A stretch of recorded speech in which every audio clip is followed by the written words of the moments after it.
মানে না প্রথম আসলে মানে কত বছর ধরে কাজটা? আমি 2020 থেকে ধরেন স্টার্টিং 20 থেকে আসলে শুরু। ভার্সিটি গ্র্যাজুয়েশনের পাশাপাশি আসলে লাইভ ওইভাবে করে হয়ে ওঠে না। কিন্তু এরপরে চিন্তা করলাম যে আসলে স্টুডেন্ট লাইফে হাত খরচটাও তো আসলে চালানোর একটা ব্যাপার থাকে। আর প্রাইভেট ইউনিভার্সিটিতে করতে গেলে দেখা যায় সেমিস্টার ফি অনেক, তো নিজের খরচটা তখন টিউশনি আর সাথে হচ্ছে লাইভ। আমি আমার 4 বছরের গ্র্যাজুয়েশন কমপ্লিট করেছি একদম নিজের টাকায়। মানে আমি আমার ঢাকা শহরে পুরো খরচ চালিয়েছি, আমি বাসা থেকে শুধু সেমিস্টার ফি।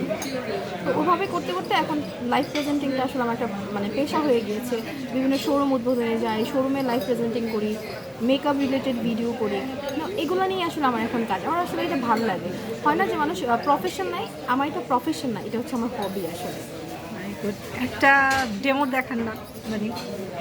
হ্যালো এভরিওয়ান, আসসালামু আলাইকুম, দিস ইজ মি রিয়া। আজকে আছি আপনাদের সাথে লং লাউঞ্জে। আর কে কোথা থেকে লাইভ দেখছেন অবশ্যই আমাকে জানাবেন, আর নেট লাইভ সাউন্ডটা ক্লিয়ার আছে কিনা আমাকে একটু জানাবেন। আগে লাইভটা শেয়ার করে নিই, তারপর আপনাদের সাথে কথা বলছি।